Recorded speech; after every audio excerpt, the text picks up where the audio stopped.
nyo habang lahat ng nakaabot sa henerasyon ng ngayon, lahat na nakaabot na nanatiling buhay sa generation ngayon, mararamdaman nila yung klase ng labanan na hindi basta-basta. This is not an ordinary battle. It takes a lot of preparation, understanding, para maintindihan mo yung laban. Are you here? Amen? Amen. Okay, umupo na kayo lahat doon. Tyron, doon ako po sa, para makita natin lahat na. Para hindi tayo, kalat-kalat. Kasi konti na lang tayo, kalat-kalat pa tayo, hindi magandang tignan. Okay.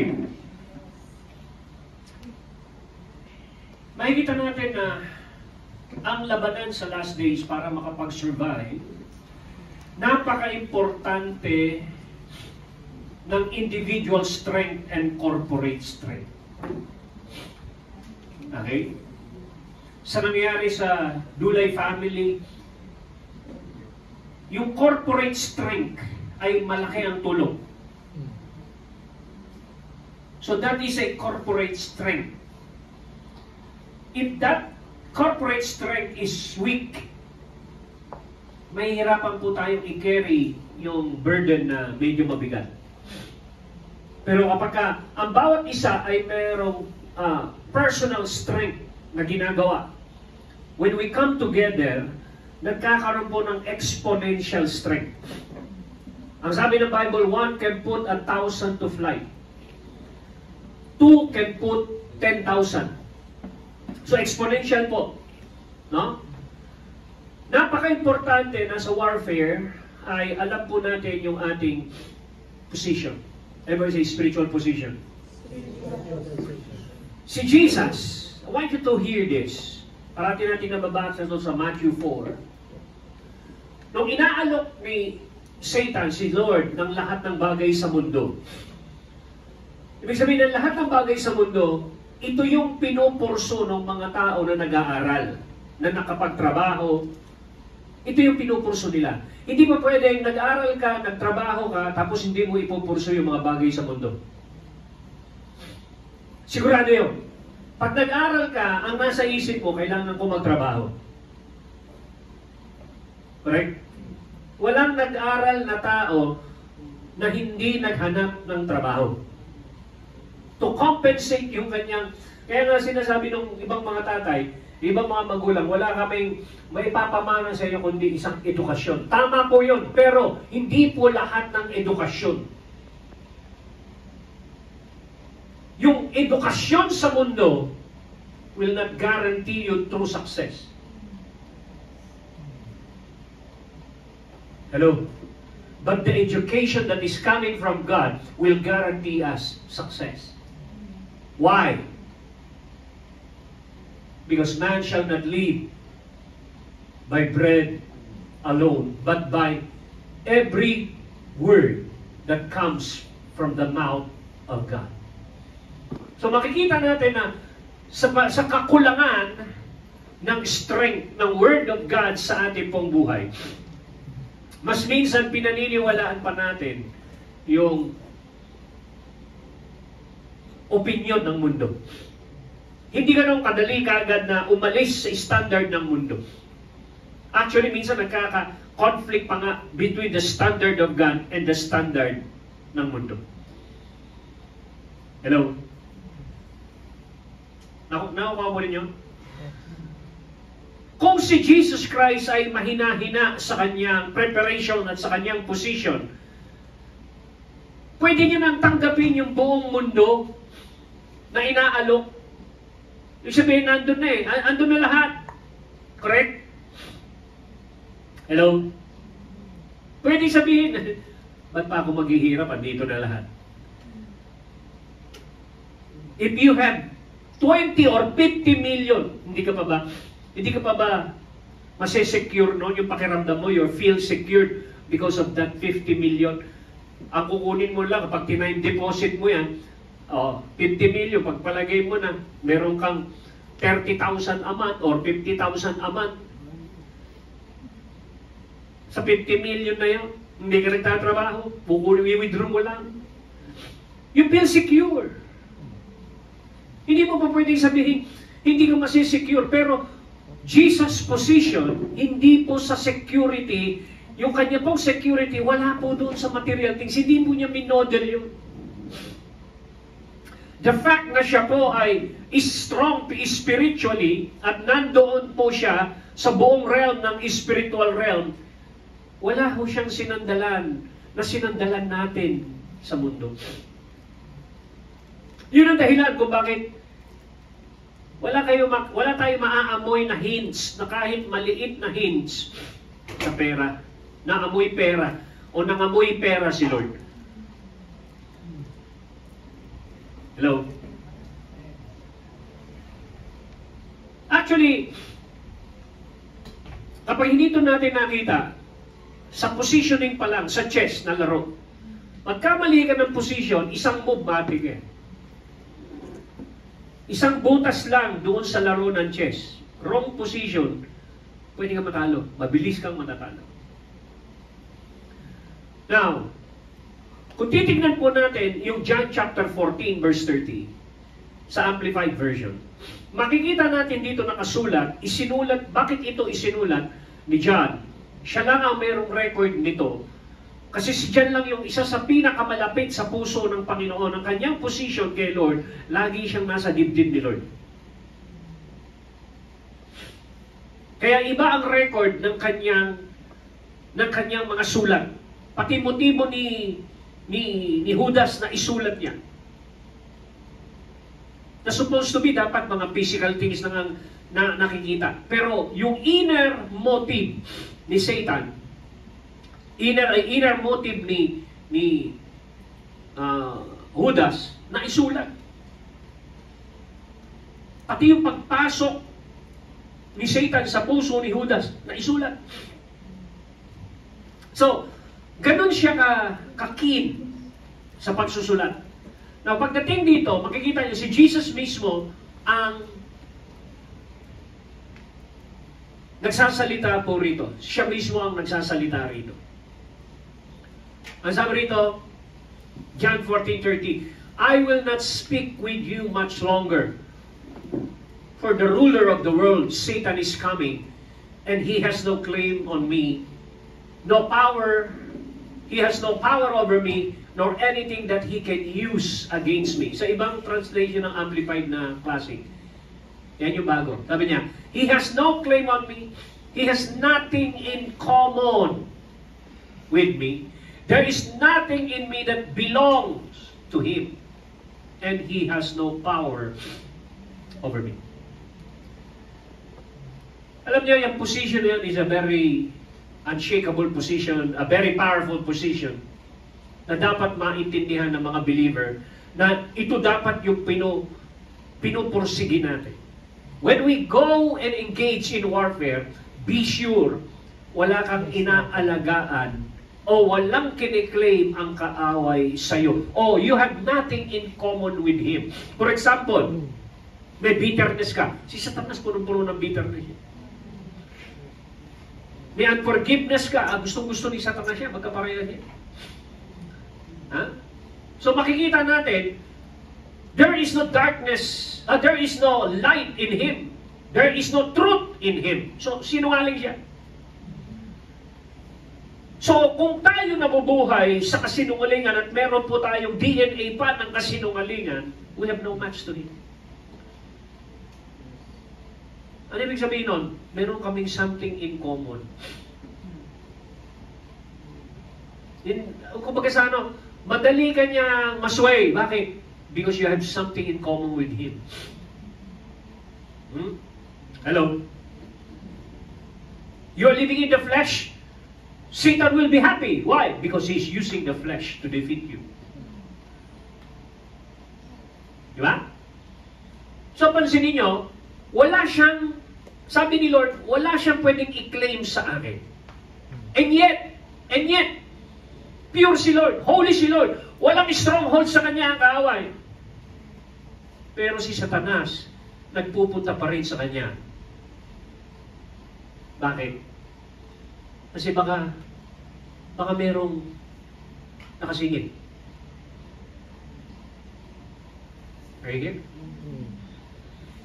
Alam niyo, hindi mo may enjoy ang prayer kapag hindi mo nakita yung necessity ng warfare. Kaya ito po darating na mga weeks hanggang April, month of May hanggang June, magkakaroon tayo ng concentration sa 3 W. Word, worship, warfare. Magkakaroon po tayo niyan para lumalim po yung kahalagahan ng isang individual when it comes to prayer, to worship, and to the Word of God. Halos yung iba, alam niyo, hindi pa nga lumalalim sa warfare, ang dami niya nang nararanasang pressure sa buhay. Pag tinanggal natin ang warfare, makinig kayo, pag tinanggal natin ang warfare sa ating pong buhay, marirender, magiging karnal po ang ating pong buhay. Bakit? Kasi kung hindi ka warrior, wala kang ipinaglalaban, wala kang posisyon na ipinaglalaban like holiness. You cannot fight because hindi mo kasi pinaglalaban ng holiness. Therefore, you are carnal. Kaya nga meron po tinatawag na breastplate of righteousness. Doon sa armor natin, nandoon yung righteousness. When you fight in the position of righteousness. Are you here? Kaya makikita natin dito na it is very important na ito pong John 14:30 na ito. Kailangan kabisado mo yan. Pinupurso mo yan. Kung alam mo noon, araw-araw kang gumagawa ng kasalanan, nabubuhay sa kasalanan, pero habang nagmamature ka, pakonti ng pakonti ang paggawa mo ng mali. Hanggang sa dumating tayo doon sa point that there's nothing in me, sabi ni Lord, that belongs to Him. And ang conclusion niya, He has no power over me. So, ibig sabihin, walang stronghold ng kaaway sa loob mo. Wala kang sama ng loob kahit kanino, wala kang bitterness, wala kang unforgiveness. Kahit sa private life mo, you're honest to God.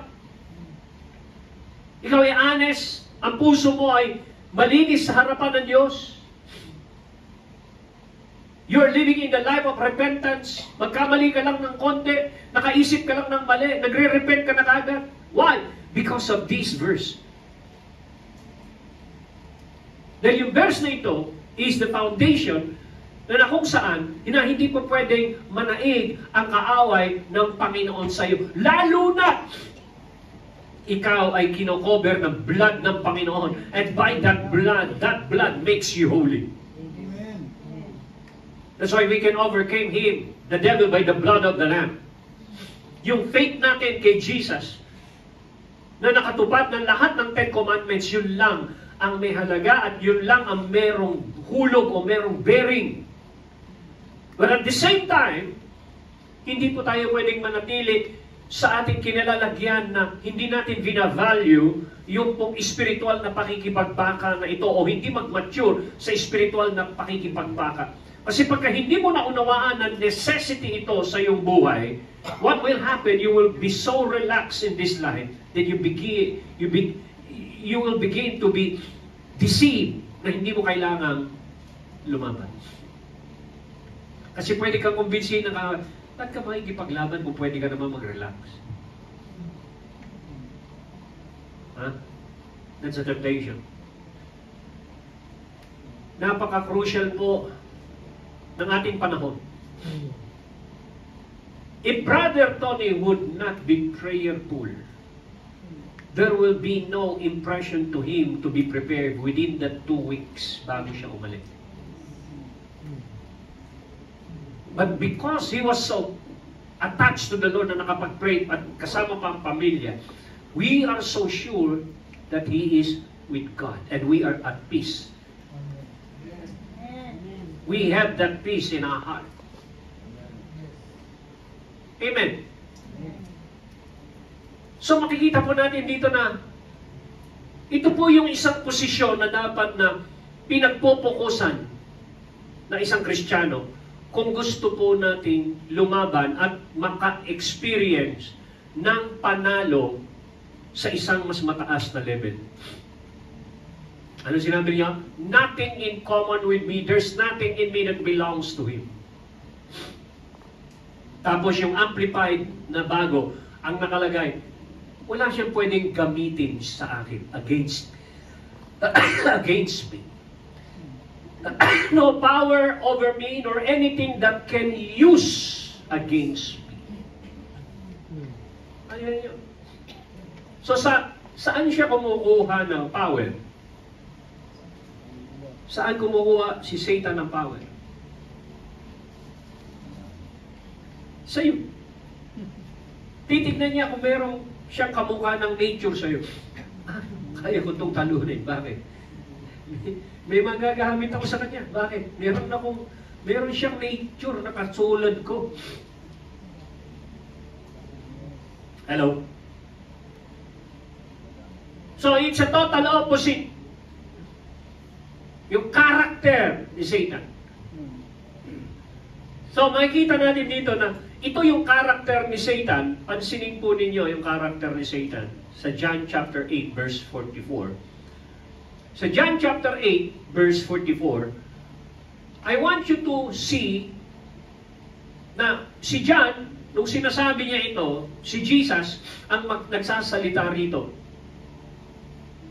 Sabi niya, you are of your father, the devil. Pag sinabing father, progenitor. Pinagmulan. Source.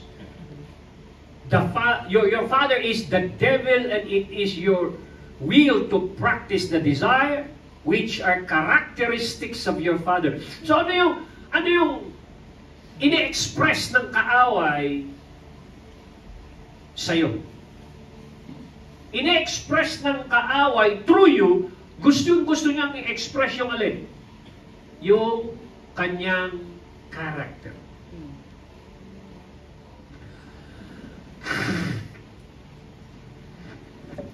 Now, yung character na yan, sabi niya, of your father, he was what? A murderer.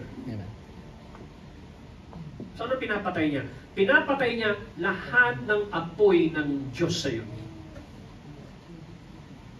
Lahat ng desire ng Diyos sa iyo. Lahat ng godly desire. Lahat ng holy desire na nasa sa iyo, gusto niyang i-suck out. He was a murderer from the beginning and does not stand in truth because there is no truth in him. Napansinin po ninyo, when he lies, he speaks what is natural to him. For he is a liar and the father of lies and half-truths. Ganun siya magsinungaling. Kalahating totoo, kalahating tama is equal to lies. Hello? So paano siya? Ano yung kanyang agenda? By deception, and then you begin to entertain it. At alam natin, nung ma-entertain ni Eva ang isang klaseng suggestion, dito nagsimula na palawakin ng kaaway at ma-establish ng kaaway ang kaharian ng kadiliman sa isipan ng tao. Kaya yung kingdom ng kaaway ay wala sa labas. Ang kingdom ng kaaway ay nasa mga kaluluwa at nasa isipan ng mga tao na binulag niya. Nandun ang kingdom ng kaaway. Ulitin ko, the kingdom of the devil started when men fell into sin at nagsimula siya sa isang buhay na karnal. Nung nagbukas siya ng pintuan, binuksan niya ang buong humanity at sa kanyang kasinungalingan na pinalaganap niya sa kanyang mind, dito siya nakapag-establish ng ibang kaharian. Hello? Kaya sa John chapter 4, not John chapter 4, sa 2 Corinthians chapter 4, verse 4, dito mo makikita yung sinabi ni Lord na the God of this world has blinded the minds. Kita ko ninyo? Nasaan yung bulat? The minds of unbelieving to prevent them from seeing the illuminating light of the gospel of the glory of Christ, who is what? The image of God. Kaya, hindi nabubuo ang image of God o larawan ng Diyos sa kanila kasi madilim. Ang nabubuo ay ang kasinungalingan ng kaaway. Nasaan daw yun? Prevent them from seeing the illuminating light of the gospel. Ba't hindi nila maintindihan yung gospel, yung good news, na kalwalhatian ni Kristo? Hindi nila maintindihan na tayo ay nilikha sa larawan ng Diyos. At ito yung purpose ng Diyos na binubuo niya sa atin, ang larawan ni Kristo. Bakit? Because the God of this world, Satan, has blinded. Nabulang. Kailan nagsimula? Nung in-entertain ni Eva. At ganun din naman sa panahon natin ngayon. Marami na ngayong paraan ng kaaway para ma-entertain mo. Para magatungan niya ang kadiliman sa iyong buhay. Para hindi mag-advance ang kingdom of God sa iyo. Kaya pagdating ni Jesus dito, kung saan na-blind ang kaaway, saan blind ng tao yung kaaway, doon din naman si Lord nagsimula. Ano sinabi niya? Repent. Ang ibig sabihin nun, change your mind.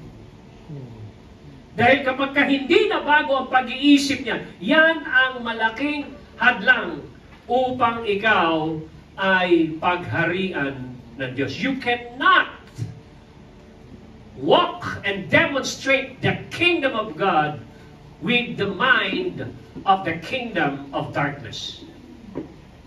Hindi. Kaya po tayo po ay magdo-double time sa ating pong panahon. Dahil sa ating pong panahon, nasa modern technology po tayo, ang dami na pong paraan ng kaaway para makapenetrate sa ating mind. Nandiyan na po ang unang-unang television, andyan yung mga false books, andyan mga false magazine, andyan po ang cellphone, andyan po ang lahat. Mas lalo na po ngayon, di mo na alam kung totoo ang napapanood mo o hindi. Dahil sa mastery at excellent na paggawa ng AI.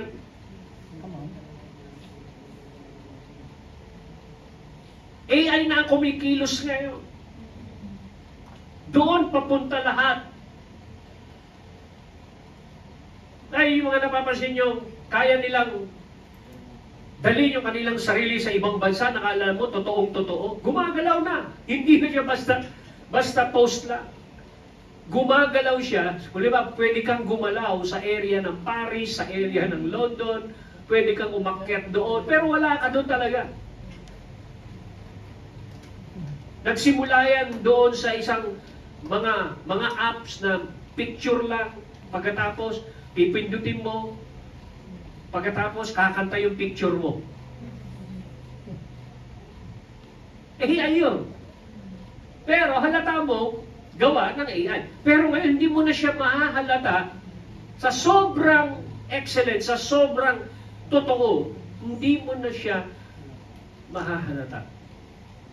So, ganong katindi ang subliminal effect na pag hindi po tayo nag-ingat, maraming na palang stronghold ang kaaway na hindi po natin napapansin.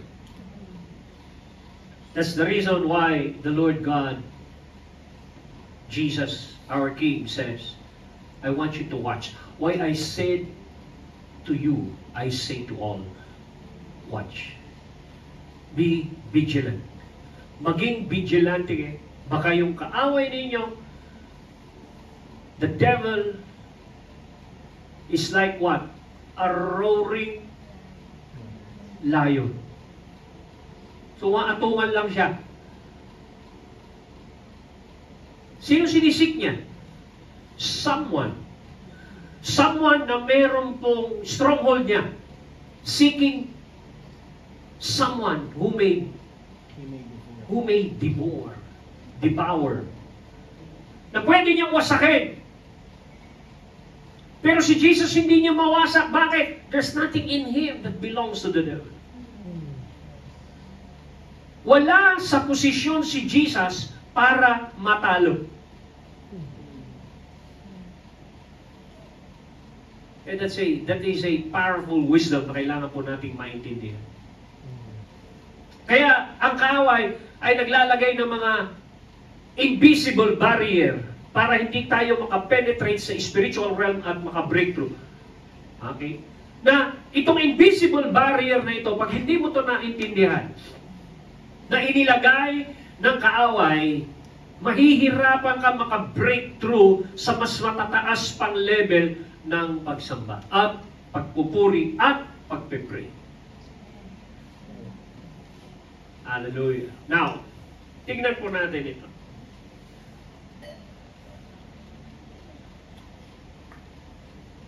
Prayer points for breaking invisible barriers. Hallelujah. Pag nagpe-pray tayo, tandaan po natin, hindi po tayo nagpe-pray ng ating gusto lang. Humuhugot po tayo. Makinig kayo. Humuhugot tayo. We are pressing into the will of God by the presence of God, by the help of the Holy Spirit, until the mind and the thoughts of God is revealed in us. Once the thoughts and the mind of God revealed in us, yun po yung magiging content at bala ng ating pong panalangin. Amen. Pero minsan, sa labanan, alam niyo po, meron pong mga barrier. Hindi basta-basta. Ano, ang isa sa pinakamalakas na, sa militarya, sa pinakamalakas na mga baril, ay yung 50 caliber.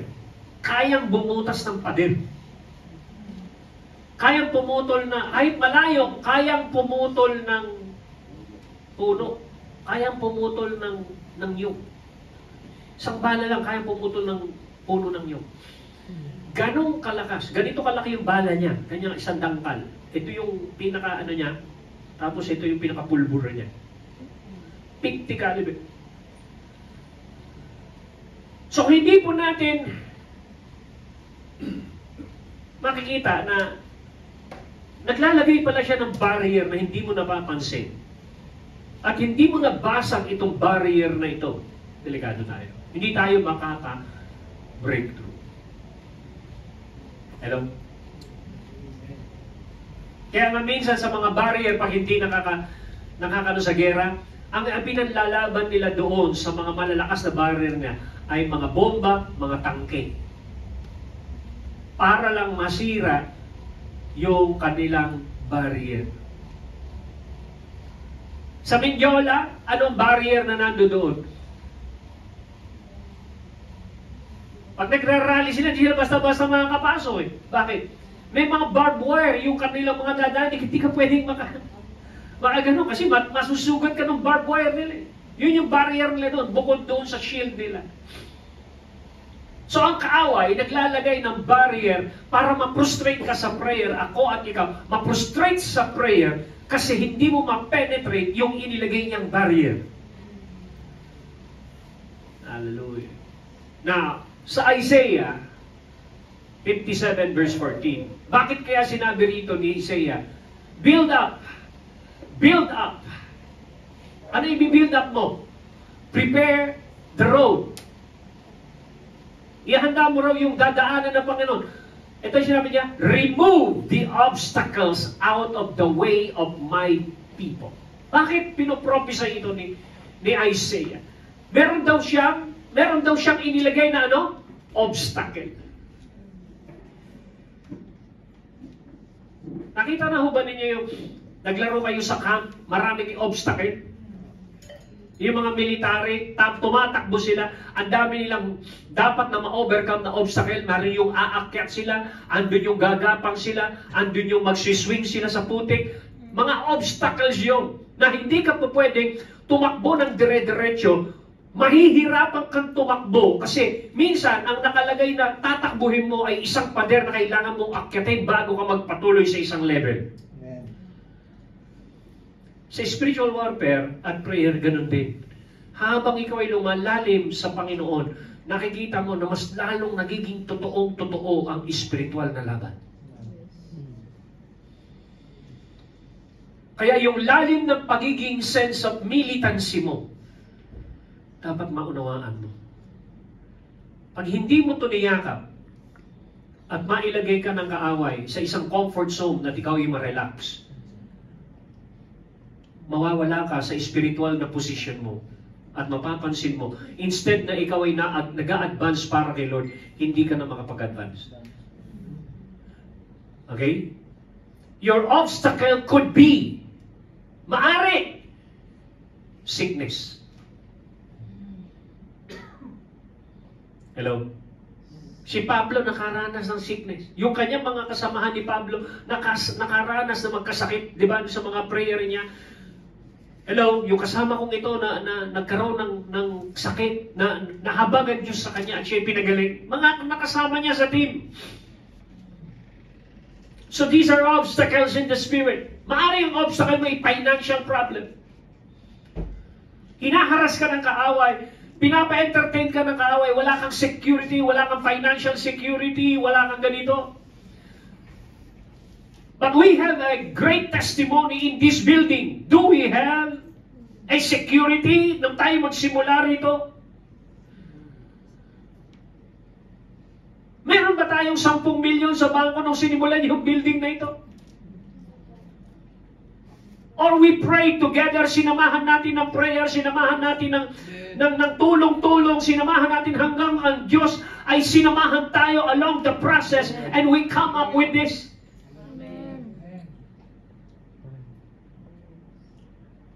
Hindi ito yung parang labanan lang ng isa. So we need to understand yung ganitong klaseng laban. Minsan, dito mo i-value at kailangan po nating i-value yung corporate strength and corporate effort. So maaring combination ng mga ito. Basically, your obstacle are the things which you recognize as standing in the way of you following the path that God had set before you. Merong inilagay na, merong inihanda sa iyo na tatakbuhan mo. Kaso naglagay siya ng obstacle. Naglagay siya ng obstacle na pwede kang ma-frustrate, pwede kang mag-stagnate, pwede kang nang huminto, pwede kang mag-quit. So kung hindi po natin titignan yung obstacle na yan, mga invisible barrier ng kaaway, sa tulong ng Holy Spirit, kailangan po natin makita yan, masense yan, at basagin sa prayer. Sabi mo sa katabi, basagin sa prayer. Pero hindi mo mababasag yan kung hindi mo mararamdaman yan. Sa personal level mo, meron kang mararamdaman na para kang kinukulong sa isang level or para bang wala kang sense of direction. Para bang yung spiritual bearing mo, parang paikot-ikot ka lang sa wilderness. Para bang nagiging hopeless ka na, nagdadalawang isip ka sa maraming bagay, hanggang sa na-entertain mo ang lahat ng ito, nag-accumulate ito sa'yo, hanggang sa ayaw mo nang lumaban. Until you forget your identity. Nakalimutan mo na kung sino ka at kung ano ka. Dahil nag-accumulate na sa utak mo, nag-focus ka na doon sa mundo uli, sa pangangailangan mo uli, kaysa doon sa mandate at assignment at pangako ng Diyos para sa'yo. Ay, here. Ang dami niya pwedeng gamitin, di ba? Alalahanin sa buhay na ito, ginagamit niya. Persecution, ginagamit niya. Hello? Naalala yung parable of the seed and the sower, di ba? Yung mga alalahanin sa mundong ito. Kaya daw hindi tumubo yung word. yung seed na naitanim, hindi namunga. So makikita po natin yung potential ng gustong mangyari ng Panginoon ay nandun sa seed. At yung seed na yun, nagkikarry yun ng DNA na kaya niyang talunin ang obstacle na kaaway. Amen. At nakita natin na yung seed na yun ay nung mailagay sa tamang lupa, sa matabang lupa, nung nailagay yun sa tamang lupa, na-cultivate ng maganda yung seed na yun, it proved na yung seed na yun has the power to overcome everything because namunga ng 30, ng 60, at ng 100. At na-prove natin na yung buhay ni Kristo ay binhi. Si Peter na dating talunan ay naging victorious because the seed of the Word of God, Jesus Christ inside of him, ay namunga na. Pero tinira yung seed na yon nung kanyang kapanahunan ng pananakot at intimidation at persecution. Pero nakasurvive si Peter. Hanggang sa natalo niya yung obstacle and even the obstacle of the cross. Hinamon siya noon. Sinarap niya. Amen. And he won. Hello? Amen. So makikita po natin dito na kailangan mong maging, sabi mo sa katabi, kailangan mong maging sharp. Now, yung mga tao na para bang hindi ina-upgrade. Hindi ina-upgrade. Mapapansin mo, ma-outdate ka pagka hindi ka nag-upgrade. Outdated na. Kahit sa cellphone mo, minsan hindi na nagpapangsyon ng tama yung isang application mo kasi hindi na siya na-update. For example, digital banking. Ba't hindi nagbubukas? Tapos ang nakalagay doon, need to update.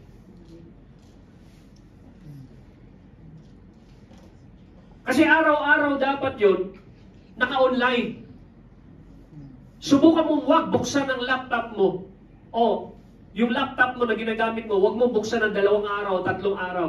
Mapapansin mo, kapag makikita mo yung pag isasara mo na siya, merong mga notes doon. Update and shut down. Or update and restart. Bakit? Kasi wala na siya doon sa trends. Nahuli na siya ng mga ilang araw. Kaya minsan, pag tayo hindi nagpo-progress from glory to glory, pag nahuli ka, outdated ka. Sabi mo sa iyong katabi, kailangan mo mag-update. So yung spiritual updating yan, kailangan po yung nakaka-pray po tayo, nakakausap natin si Lord daily. Hello? Ibig sabihin, napaka-importante ng pagpipray daily. Both individual and corporate. Kapag hindi mo ginawa yan at ang nagre-rely ka lang sa malakas na leader tuwing Sunday, hindi ka makakasurvive sa iyong spiritual life. Don't rely on a strong leader. Rely on the Lord. Rely on the Holy Spirit. Rely on God. Sapagkat ang Diyos lang ang hindi nayayanig at ang kanyang salita.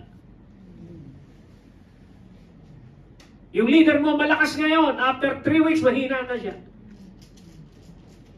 After 3 years, mahina na siya. You cannot rely on men. Kaya dapat po tayo, merong mentality ng upgrade, merong mentality ng seriousness, merong sense of mentality ng pagiging soldier. Okay. Bakit kaya sinabi ni Lord ito sa kanyang buhay? Sabi niya, meron akong labanan, tinalo ko ang kaaway, paalis na ako, kayo naman ang merong laban. Ito ang kanyang prayer. Sabi niya, I have said these things to you that in me you may have peace. Nasaan daw ang perfect peace? Nasa kanya. Amen. Wala sa mundo. Nasaan ang peace? Nasa kanya. In the world you will have what? So ngayon, Bakit niya inuna yun? 2,000 years ago pa niyang sinabi yan. Sa mundo, merong kaguluhan. Ngayon, nakita mo, sa panahon mo, sa paligid mo, may kaguluhan. Hello? Mabibigla ka ba? Ay, bakit magulong buong mundo? Bakit magulong? 2,000 years ago pa sinabi ng Lord, may tribulation. Ba't parang nabibigla ka? Di ba dapat mas lalo kang maging handa? Yes. Di ba mas lalo ka dapat prepare? Kasi sinabi na ni Lord, pinauna niya na, sinabi niya na bago pa dumating. So bilang sundalo, meron kang hints. So bakit ka mabibigla ngayon sa mga hamon sa buhay mo kung sinabi niya na pala ito? Kaya niya sinabi ito in advance para makapag-position ka sa isang position na hindi ka mayayanig. So ibig sabihin, bago pa dumating yon, marami ka ng diniposito na prayer, marami ka ng in-establish na discipline sa buhay mo. Hindi po pwedeng sasabihin mo, hindi ko alam. The reason why the Lord gave us a prophetic sense, bakit natin nasa-sense ang kinabukasan through the Holy Spirit, ay para ano? Para ikaw ay maingganyo na mas lalo maghanda sa panalangin. Amen. Na nakakalungkot, maraming mga Kristiyano na ang prayer nila, kapag lumala lang ang sitwasyon nila, saka sila nagpe-pray. Kaya kapag dumating ang isang hamon ng buhay, ang hirap tumayo. Bakit? Kasi walang nakapagsabi sa kanila na maghanda ka.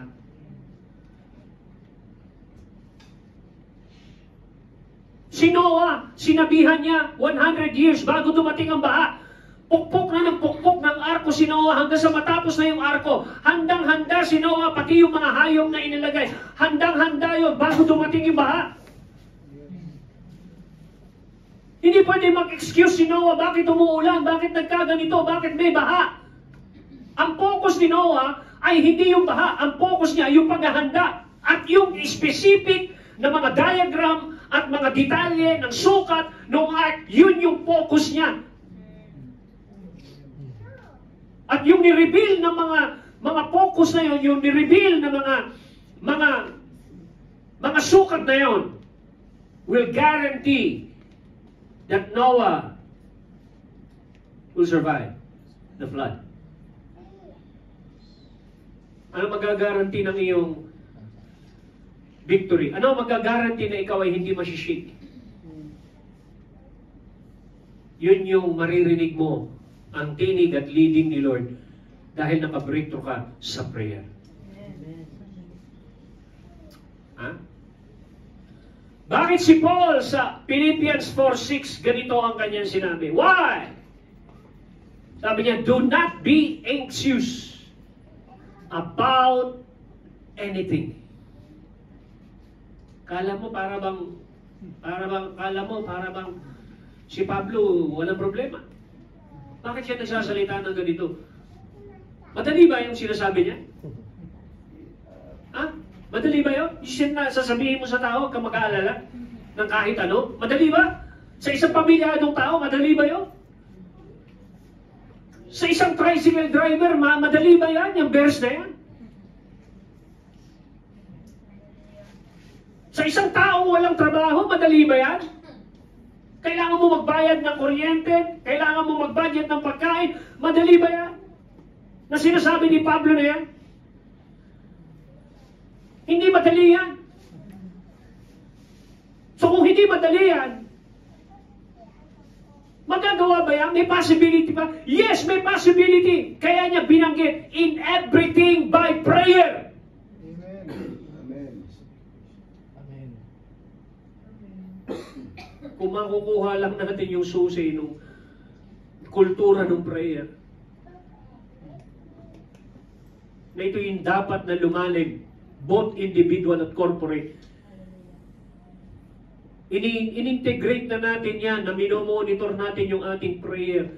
Hindi ho ba? Maganda kung namomonitor, bakit napapaalalahanan tayo mag-pray? Pangalawa, napapaalalahanan tayo mag-pray as a family. na ilagay na natin sa next level. Meron ng family prayer.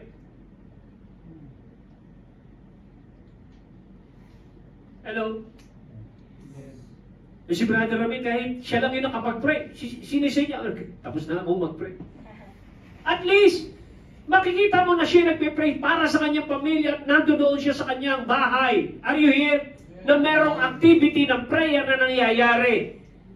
Na kapag ito ay lumago at pumutok na parang bulkan, yung lava nito ay i-conquer yung iba't ibang lugar.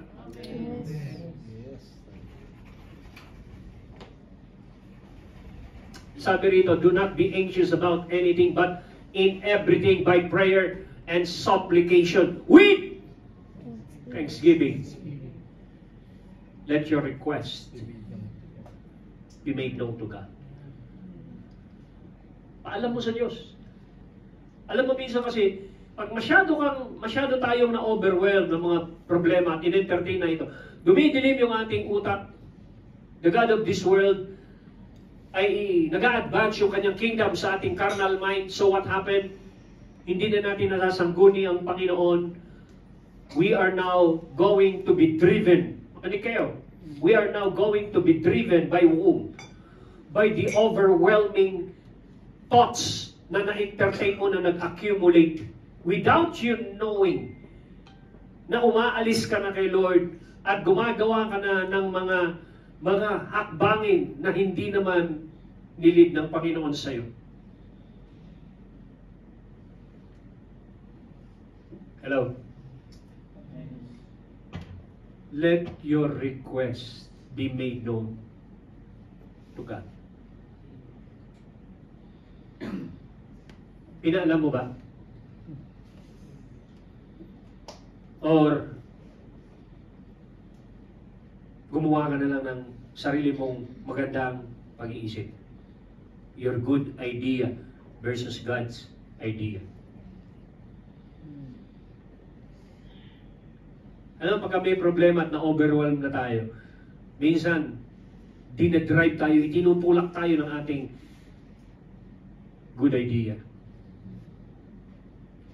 But it was not made known to God. The request was not made known to God.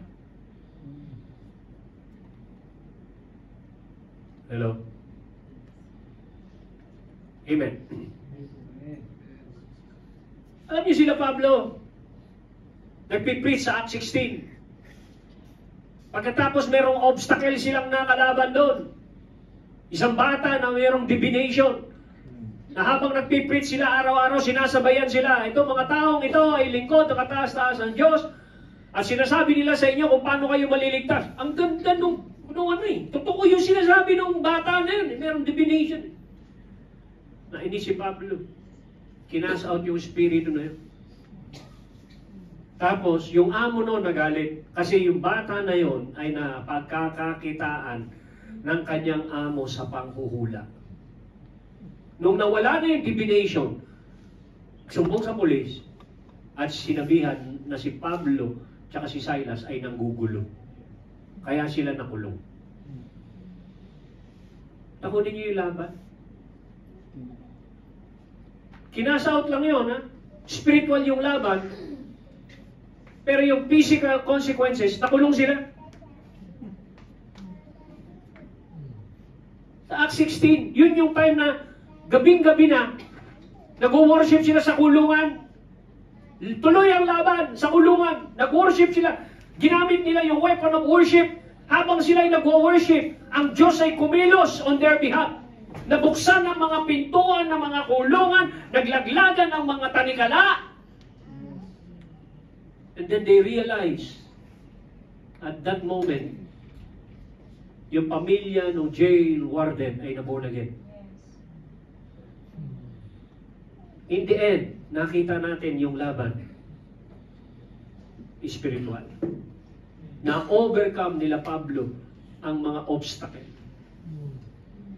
Merong seryosong laban. Kaya pag hindi po natin ito basta-basta, hindi po natin ito dinig at hindi natin ito binalyo, na akala natin ang prayer parang ibinibigay mo lang yung problema mo, no? You go beyond that. marirealize mo ang labanan. At masisense mo, bakit ngayon para bang hirap ka nang mag-pray? Kasi napunta ka na sa isang dimension na kailangan mong basagin ang mga barriers, invisible barriers na inilagay ng kaaway. Amen. Unforgiveness, bitterness, resentment, works of the flesh. Marami siyang po pwedeng gamitin. Naalala niyo yung sinabi ng Panginoon nung dumating yung 70 disciples. Ano sinabi niya? Kinakausap niya yung Corozoin. Woe to you, Corozoin. Woe to you, Bethsaida. Woe to you. Hello?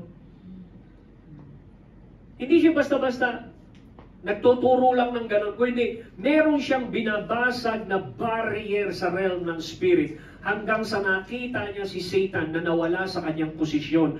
At ang sabi niya, I saw Satan fall like lightning. Ibig sabihin, nawala sa posisyon ng paghahari si Satanas sa mga lugar na yon na binanggit niya. Kaya pagdating ng kanyang mga disipulo ay merong positive result. Lord, we have cast out devils in your name. Ang kaganda ng mga report nila. Ano sabi ni Lord? He danced. The Lord danced with victory at that time. Why? Dahil bago pa sila pumunta doon sa field na yon, nagdeklara na ng pagkatalo si Lord sa mga barriers na yon, mga principalities and powers and rulers sa lugar na yon. May laban. Ito yung laban na dapat natin maintindihan. May laban ka sa sarili mo. Alam mo dapat paano ka manalo sa sarili mo. May laban tayo sa pamilya. Merong gustong magwasak ng pamilya. Merong gustong manggulo. Gustong maglagay ng disharmony. Maglagay ng invisible walls. Magkaroon ng hinalaan. Magkaroon ng sa loob mismo to ng pamilya. May mga issue. May mga barriers. May hinalaan para hindi mag-unite. Hello? Andyan yung titignan natin sa mata ng carnality ang isang buhay ng isang tao. Mas banal ako kaysa sa kanya. Alam mo yung gano'n? Pagka nakita mo mas banal ka kaysa sa katabi mo. Ano pakiramdam? Hindi ka pwede ako makinig sa'yo. Bakit? Mas banal ako kaysa sa'yo.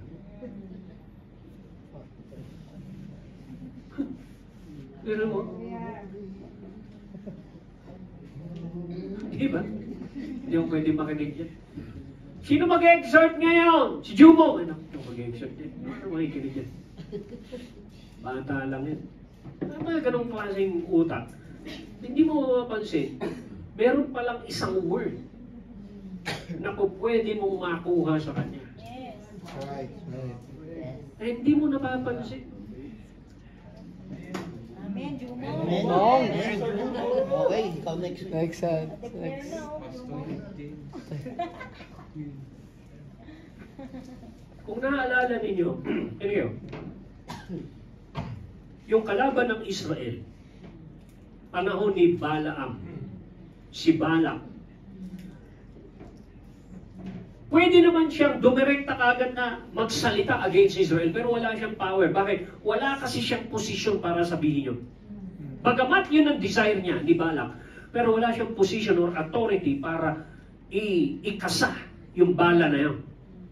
Meron siyang bala, na kay Balak, yung bala. Ngayon, gagamitin na baril si Balaam kasi siya yung baril na merong authority, may posisyon. So, ang ginawa niya, bribe niya si Balaam. Tinanggap ni Balaam yun, yung bribe.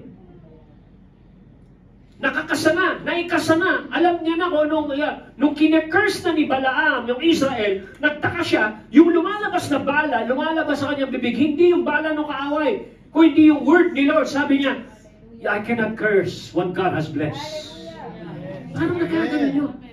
Kaya 3 beses yun. At yung pangatlong beses, pinipigil na siya nung baka, nagsalita na yung baka.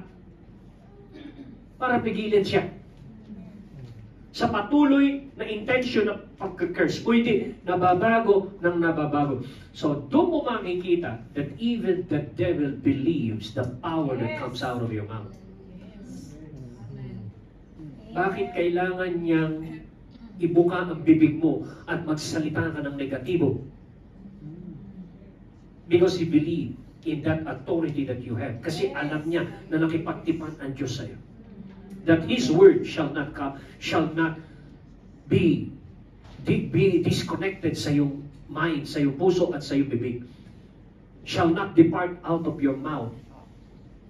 Yan yung nakalagay sa Isaiah 59. This is my covenant to you and to your children and to your descendants. The word that I put in your mouth shall not depart out of your mouth or out of the mouth of your children's children. Why?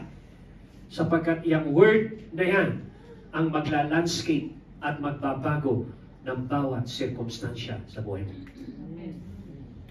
By that word coming out of your mouth with such authority will landscape, babaguhin nito ang itsura ng iyong sitwasyon. God will turn it around. Kung paano niya kinausap ang puno, kinabukasan, tuyo hanggang ugat. That is spiritual landscaping. At yun ay dinideklara dahil naintindihan mo ang iyong posisyon, naintindihan mo ang iyong authority bilang anak ng Diyos. At nauunawaan mo ang halaga. Ito ay ine-execute sa prayer. Hallelujah. Amen. Kaya sinasabi ni Pablo, do not be anxious about anything. But in everything, by prayer and supplication, thanksgiving, let your request be made known. Dapat na ipaparating sa Kanya, na ipapaalam sa Kanya. Kailangan makarating sa Kanya ang request. Makinig kayo, si Mary at si Martha nag-request. Diba? During the time na nagkasakit si Lazarus. Ang importante, nakarating yung request. Oo, merong delay. Oo, merong parang negative things na nangyari. But the point is, nakarating ang request. At merong ginawa si Jesus sa request. Hello? Hindi niya dinisappoint si Martha at si Mary sa request. Ulitin ko, hindi niya dinisappoint si Martha at si Mary sa request nila. Nagkaroon lang ng konting twist. Lalo lang gumanda ang istorya. Dahil ang istorya ay hindi lamang nagtapos sa pagpapagaling. Ang istorya hindi nagtapos sa kamatayan. Ang istorya nagtapos sa resurrection. Muling pagkabuhay. So makikita mo yung strategy ng Panginoon.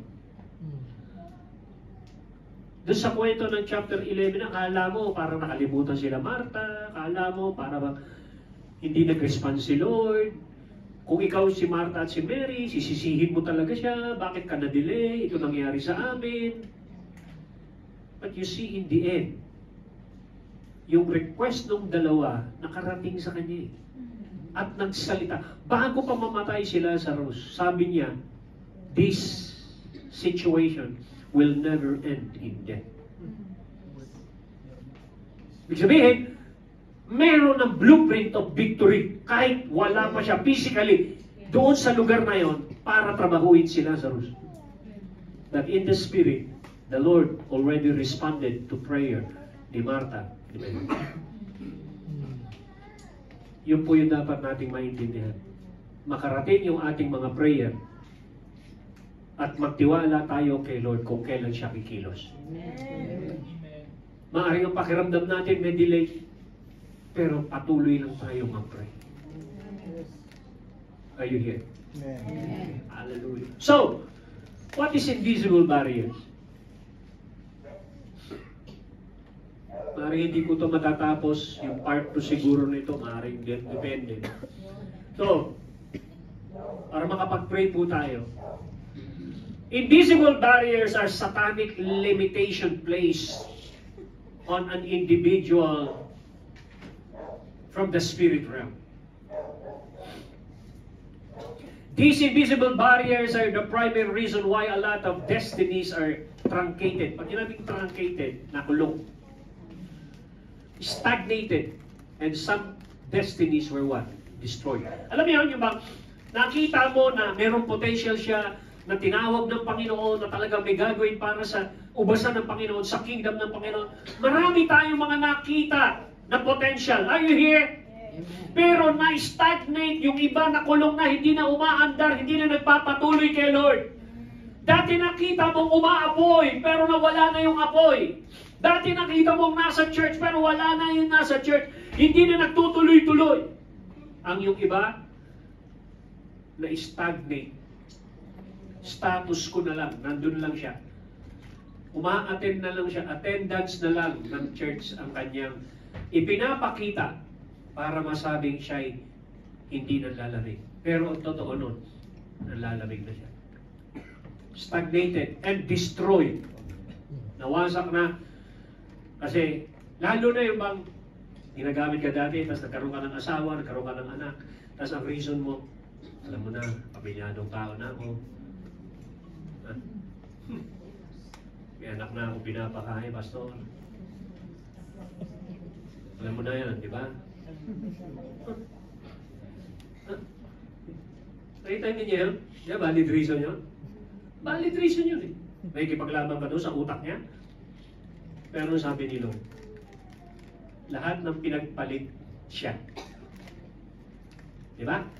Kung ako'y hindi mo mamahalin ang higit sa iyong ama, ina, magulang, kapatid, property, hindi ka po pwedeng makasunod sa akin. You can never be my disciple. Bakit?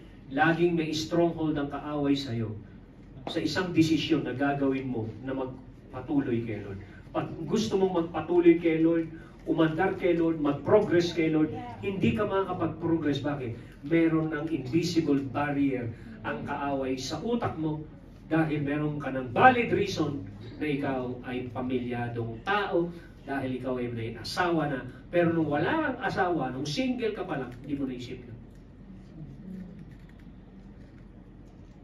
Ha? Ako, nung single ako, sabi ko, hindi na ako mag-aasawa. Sobrang init ko kay Lord. Hindi na ako mag-aasawa. Tulad ni Pablo, walang inaalala sa buhay.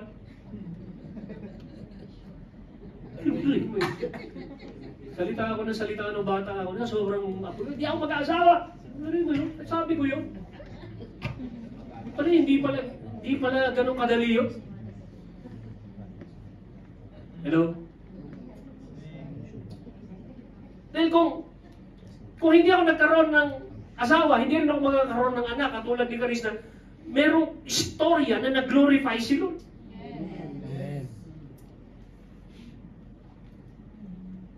So makikita mo na yung limitation na yun. So, invisible barrier, satanic limitation placed on individual from spirit realm. Sa realm ng spirit, yung spiritual life mo, yung X factor, yung spiritual factor ng buhay mo, na nagpapakilos ng katawan at nag-i-inspire ng iyong kaluluwa. Naglagay siya ng limitation doon. This is invisible barriers are the primary reason why a lot of destinies of Christians are truncated, stagnated, and destroyed. Invisible barriers are caused by stubborn spirit. Stubborn spirit, foundational, strong men who reside in families, waging warfare on them and ensuring that no one succeeds in that family. Na walang matitira na mga espiritual sa mga pamilyang yon. Na sila ay maigugupo at wala nang mananalangin sa pamilyang yon, wala nang a-attend sa pamilyang yon. Hanggang sa mawala na silang lahat sa kanilang mga destinies, hanggang maging busy na lang sila sa pagkita ng pera at wala na kay Lord. mga strongman yun na nagmamasid sa mga pamilya natin. Oh, sabihin ng mga demonyo, oh, pamilyang ganito. Ang tibay nila, oh. Guluhin natin. Baka maka-breakthrough yung dalawa dyan, mahihirapan tayo. Huwag natin kaya maka-breakthrough yan. Kaya mo lang sila maging attendees. Yun po yung mga strong. Huh? Family waging warfare on them and ensuring that no one succeeds in that family. For we to overcome these invisible barriers, we must engage in spiritual warfare. Every invisible barrier in your spiritual life shall be broken today. Yes. Kailangan mo maintindihan. Kailangan masira yun. Tanong, paano mo masisira yun kung na-enjoy mo na yun?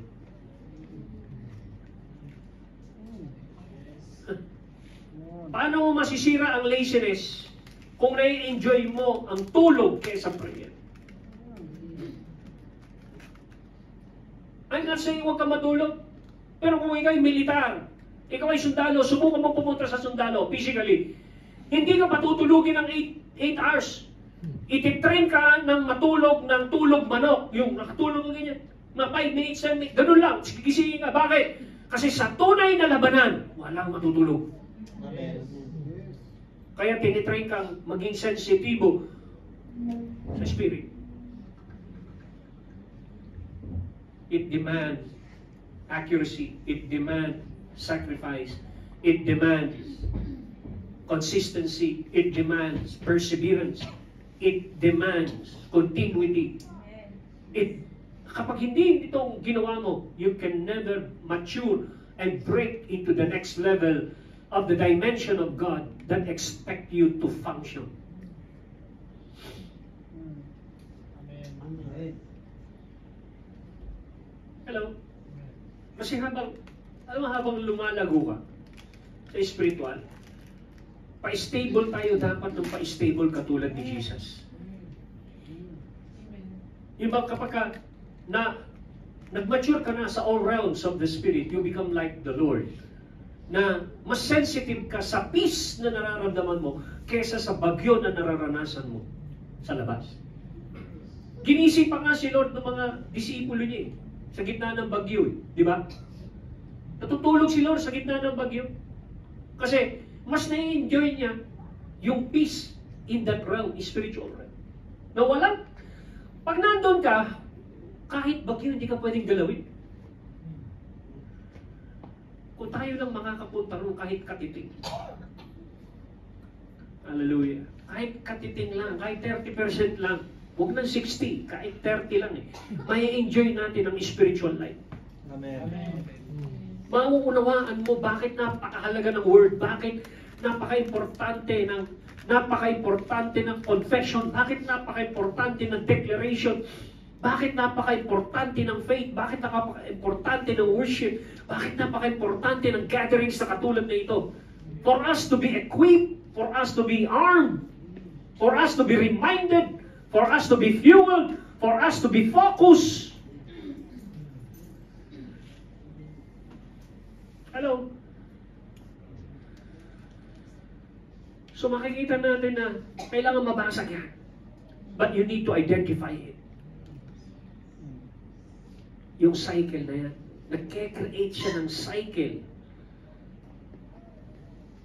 Na to the point na tinotorment ka na, hindi ka na makatulog, hindi ka na... Ano yun? Hanggang sa nadidepress ka na, hanggang sa may anxiety ka na, hanggang sa hindi mo na mapagkatiwalaan si Lord sa kinabukasan, nawawalan ka na ng pag-asa. Ang dami mo ng mga naiisip na mga desisyon na wala na, na hindi na sakop ng destiny mo.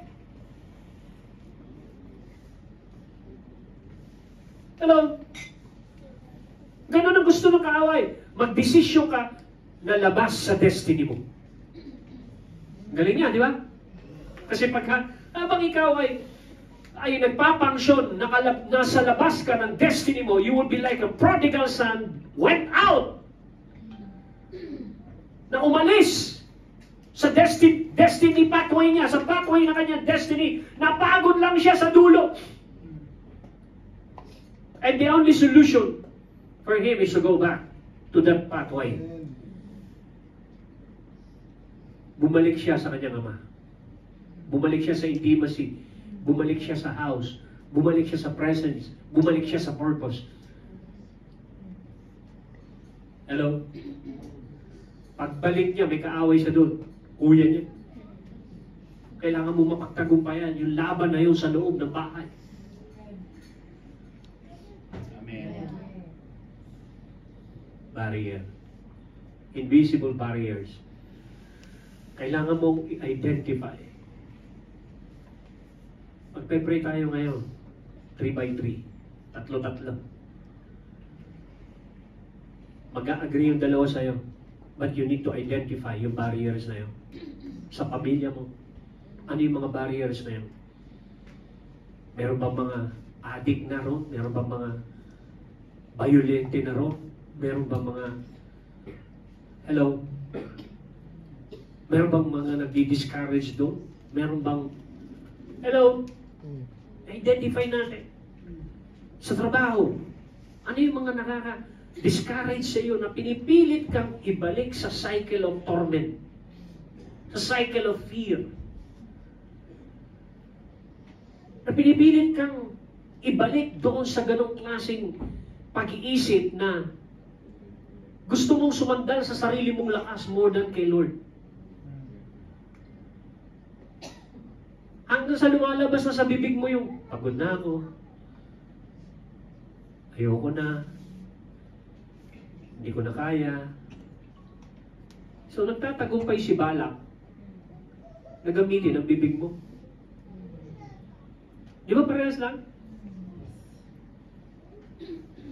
Na yung gusto ng kaaway, na banggitin mo sa bibig mo, nangyayari na.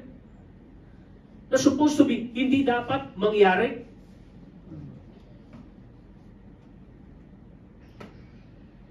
Ito yung lalim nung mesa pagka inilalatag na natin sa 3W. Gaano kalalim ang warfare, gaano kalalim ang word sa'yo, gaano kalalim ang worship sa'yo.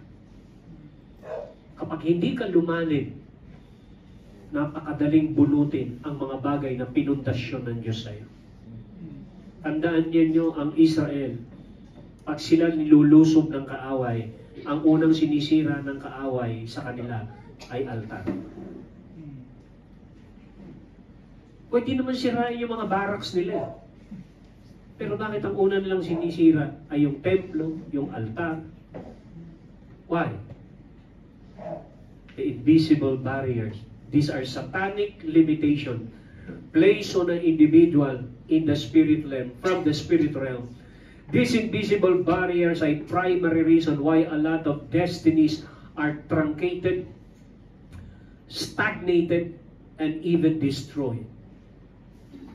Na hindi nila napapansin, meron silang in-entertain sa kanilang buhay na mga issue ng kaaway na hindi dapat nilang i-entertain.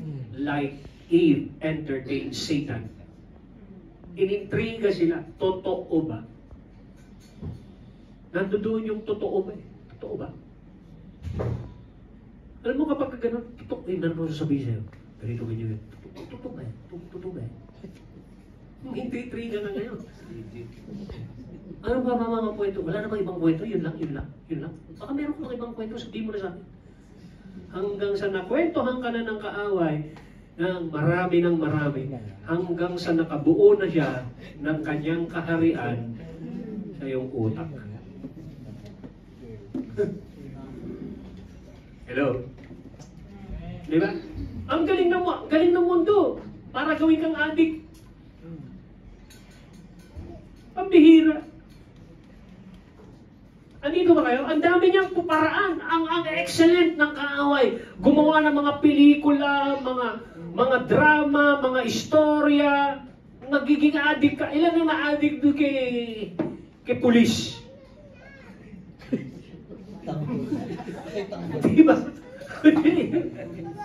Noong panahon ni Marimar, ang dami rin na-adik doon. Sinundan mga military. Si Marimar.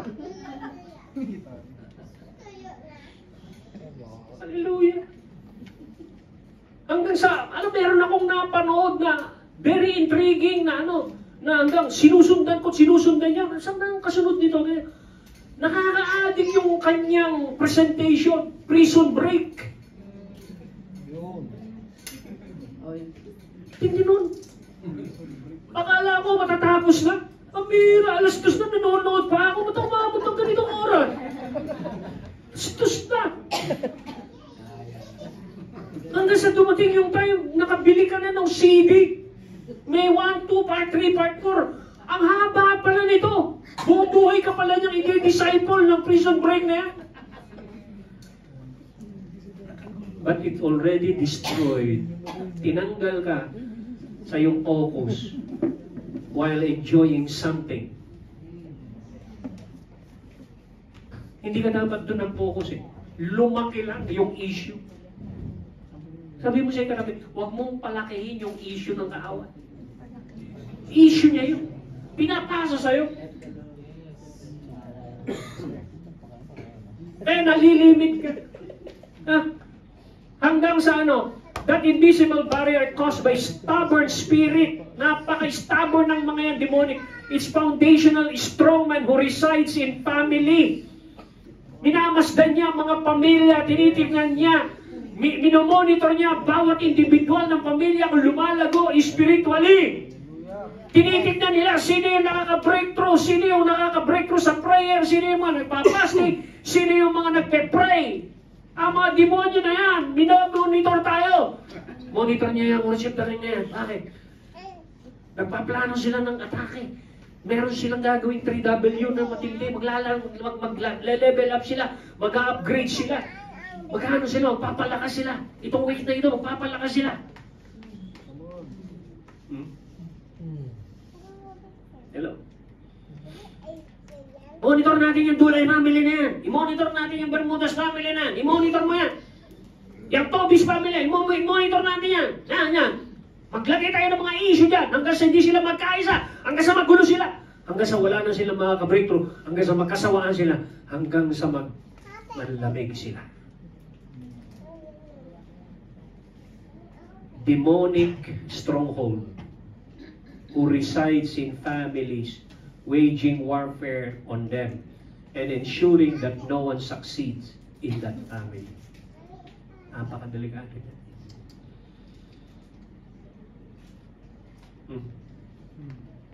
Alam niyo, kapag ikaw ay tinamaan ng matinding discouragement, alam niyo, hindi exempted yung, hindi ako exempted dito. Tinamaan ng discouragement si Elijah eh, nagtakbo eh. Tumakbo siya ng walang humahabol eh. At ang sabi niya, kunin mo na ako, Lord. Yung mamatay sa kamay ni Jezebel, kunin mo na ako. Ha? Tinanong siya ni Lord eh, ba't nandito ka? Dito ka ba talaga? Dito ka ba talaga pumunta? Anong purpose mo? Ba't nandito ka? Tumatakbo ako, Lord eh! Ha? Meron ba akong utos sa'yo na tumakbo ka? Meron ka bang narinig sa akin na pumunta rito sa bundok na to? Paano ka napunta rito? Kung so, hindi imbestigahan mo, paano siyang napunta ron? Dahil meron siyang na-entertain na bulong ni Jezebel.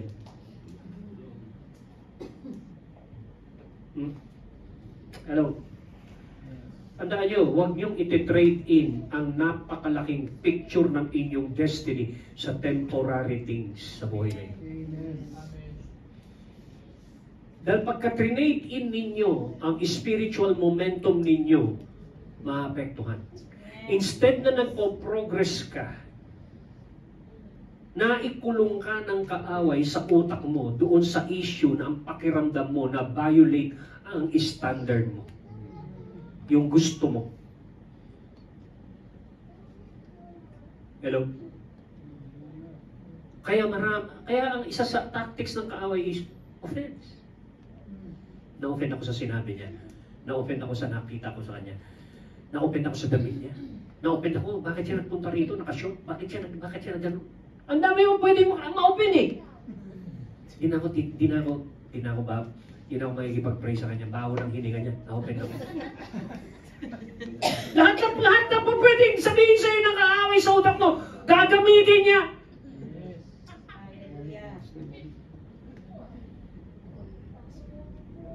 Hello?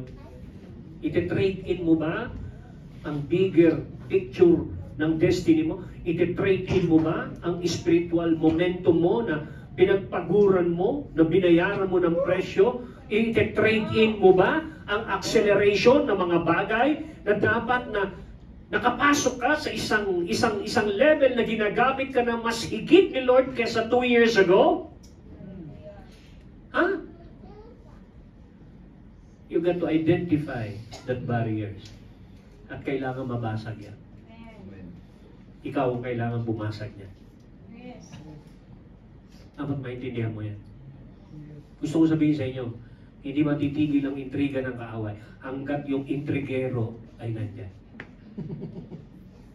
Dahil si Satanas, hindi siya titigil hanggat hindi siya nakaka-penetrate. Huling hibla na lang ng buhay ni Kristo. Mamamatay na lang si Kristo para maging Savior. Nag-iintriga ka pa si Satanas. Pagod ka na, di ba? Baba ka na dyan sa krus. If you're the Son of God, baba ka na. Huling hibla na lang yan. Baka nga naman umano pa eh. Bumigay pa si Lord kasi hirap na siya eh. Yun yung time na talagang vulnerable siya. Sa sobrang hirap, tumutulo dugo niya, pawala na ang buhay niya. It's death and life. Saka pa siya nakarinig ng boses ng kaaway, if you're the Son of Man, the Son of God, get down on that cross. Sa palagay niyo, hindi laban niyo? Sa palagay niyo, hindi warfare yun? Ang tinding laban yun, ang tinding suntukan yun. Pero at that time, hindi nanalo si Satanas. Sabi niya, Satan, it's finished. I became the Savior of the world. I am. Naging Savior siya ng mundo. Tinapos niya ang laban. He pleased the Father. So you need to understand this thing. And I pray, every individual of you ay mangusap ang Holy Spirit sa inyo. Ano yung mga babasagin na yan? Marami mga babasagin. These prayer points are to be prayed vigorously. It is high time you declare your destiny free from stagnation, free from delay to prosperity. Ang dami niya po pwedeng hadlangan. Yung prosperity natin na pinangako ng Panginoon, abundant life, mga archive ng darkness, mga accumulated na mga nasa utak natin, marital delay, kasama niya, tagal mo na gusto mong, maraming mga cases, failure at the age of breakthrough, nag-fail ka, academic stagnation, kung ikaw ay nasa school, hanggang 75 ka lang ba, ang ginigain mo ba, ang ginugol mo ba, 75 lang, 80, 90, bacteria of poverty. Alam niyo ba may bacteria ang kahirapan? Minsan nakakahawa yan. Pag hindi ka nag-ingat, the spirit of poverty, kahit mayaman, nagiging kuripot dahil sa spirit of poverty. Instead na yung generosity ng Panginoon ang makita sa atin, ang tinotolerate, hindi ako makapagbigay kasi alam naman nila na mahirap ako. Alam nila na mahirap ako, tingin nila sa akin, mahirap talaga namang mahirap kami, kaya hindi ako makakapagbigay. You see, yung ganang klaseng mindset, that is bacteria of poverty. Kukulong ka ng matagal na panahon yan. At wala kang magagawa pagka gano'n. Meron pang negative network of failure. Ano yun? Nakipag-network ka doon sa mga, nakipag-associate ka doon sa mga nag-fail din, kaya mas lalong lumakas yung mga kaisipan mo na magpe-fail ka. May network ka ng mga failure. Hello? Hallelujah. Ano ba? Makinig ko kayo. Whatever is not of God is against God. So the above listed items are not from God. We must take what? Take drastic action against our adversaries and let them know that there is a God that unties unfavorable things in one's life. Merong Diyos. Merong Diyos na nagpapalaya. I said, merong Diyos na nagpapalaya. Merong Diyos na nagdi-deliver. You shall know the truth, and the truth will set you free. Ang akala ni Joseph, puro hirap na lang. Akala ni Joseph, puro hirap na lang. Hindi niya kalahin, isang araw darating ang kanyang kalayaan. Joseph keep pressing in. Are you here? Hallelujah. Magpe-pray po tayo ngayon. Ibabalik natin doon sa listahan na ito. Ito muna ang ating tatanggalin. Ito muna ang ating i-declare. Group yourself into 3 right now. Just begin to decree and make war, engage in the Spirit. From time to time, titingin po kayo rito kung ano yung mga babasagin. Hallelujah. I want you to pray with authority. Use your authority. Gamitin niyo ang authority ninyo. Tandaan po ninyo lahat ng mga itinanim ng kaaway na akala nyo na hindi nyo na unknowingly na entertain ninyo. Masakit ninyo. Use the blood of Jesus. Use the power of the Holy Spirit. Use declaration. Use your authority as a son and daughter.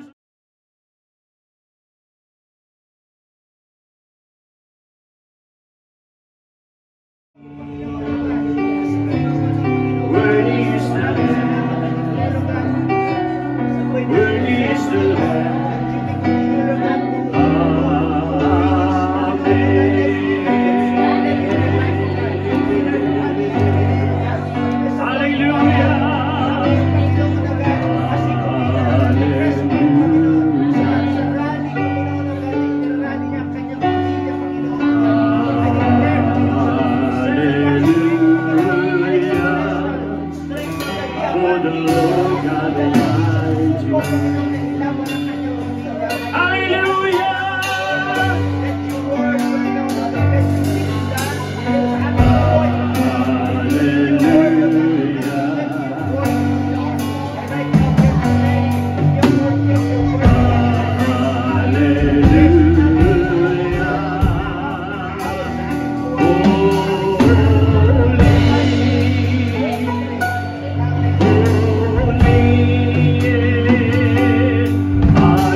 earth shall be bound in heaven. Whatsoever we loose on earth will be loose in heaven.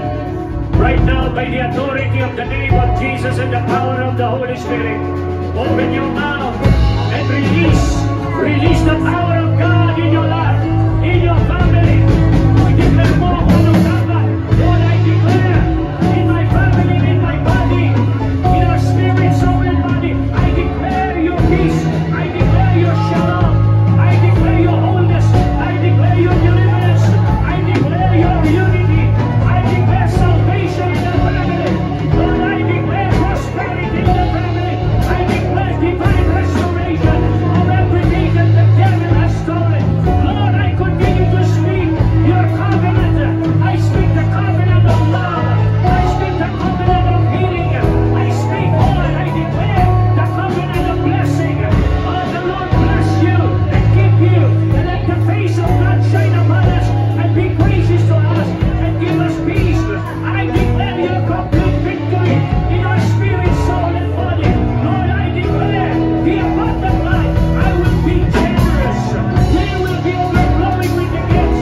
We will be overflowing with the Spirit, overflowing with the promises. Lord, let there be manifestation of every prayer answered in the name of Jesus. No more delays.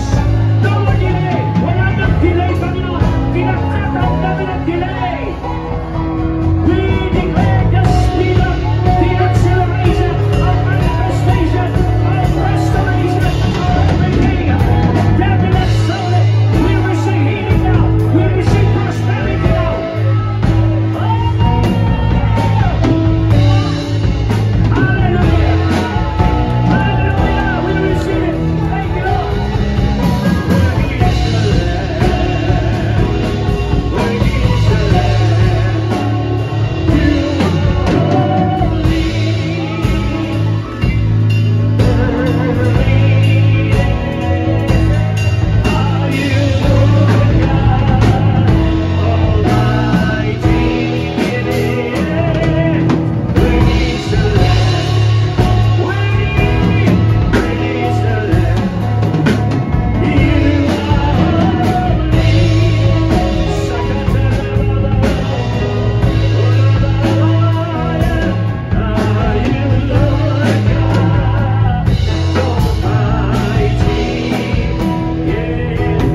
Worthy is the Lamb. Worthy is the Lamb. Everybody lift your hands. Receive with thanksgiving. Don't forget to thank Him. Selyuhan mo ng pasasalamat ang breakthrough mo. Selyuhan mo ng pasasalamat ang salvation ng iyong pamilya. Selyuhan mo ng pasasalamat ang kagalingan. Thank you for healing and deliverance in our body. Thank you, Lord. Ibinalik niya ang apoy ng iyong pananampalataya. Ang apoy ng panalangin, ang apoy ng intimacy. In Jesus' name. Hallelujah. I thank you, Lord, for freedom. Give you praise.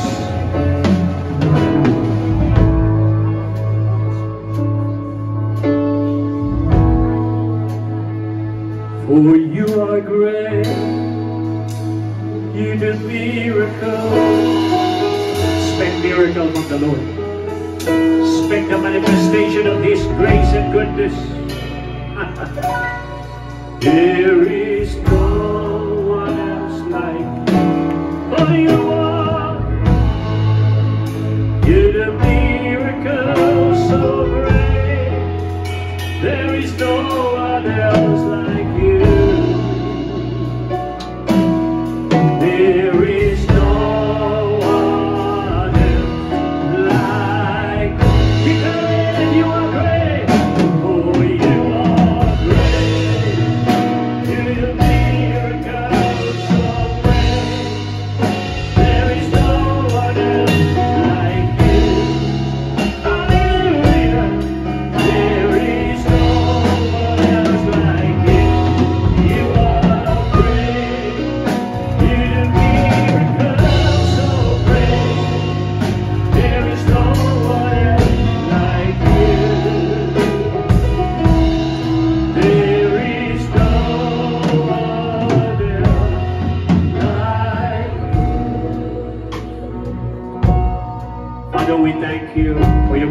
and your mercy. Salamat, Panginoon, sa iyong kabutihan, sa iyong pagmamala. Salamat, Panginoon, sa kalayaan. Salamat sa kagalingan. Salamat sa prosperity, O Diyos. Salamat na karating ang aming mga request sa iyo because of the angels gathered in. Your angels gathered our requests and bring it to the throne. Na nakarating ang aming panalangin at declaration sa iyong throne. You're worthy to receive honor and glory. We give you praise. We give you thanks. Salamat, Ama, sa tagumpay. Aming ibinapanalangin at dinideklara maging ang gawain bukas at sa lahat ng WDKI Network, Luzon, Visayas at Mindanao na magkaroon ng tagumpay, O Diyos. We declare the victory. We declare the complete healing and deliverance. Salamat, Panginoon, saving our family. Salamat sa kalayaan ng aming mga anak. Kalayaan, O Diyos. We give you praise. Tanggapin mo ang lahat ng papuri, kaluwalhatian sa pangalan ni Jesus. Ang lahat ay magsabi na, everybody shout!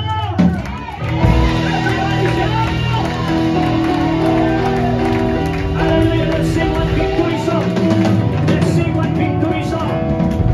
Hallelujah! We have a weapon of warfare na tayo po ay to have that sense of feeling mercy. Hallelujah!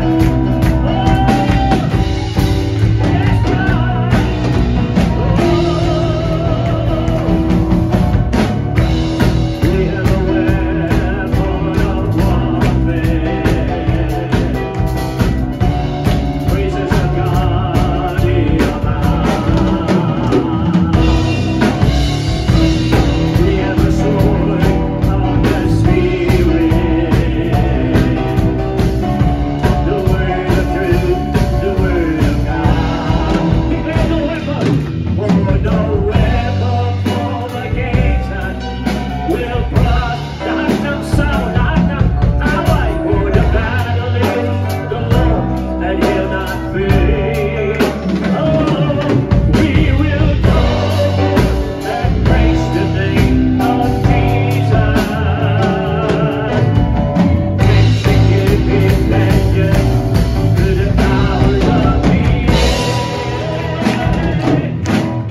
God, we give you praise. We bless you. Ingatan mo bawat isa sa kanilang pag-uwi, O Diyos, that they will go home with focused mind. They will go home carrying the glory of God. They will go home carrying the answers to prayer. They will go home carrying the atmosphere of breakthrough. We bless you, God. In Jesus' name we pray.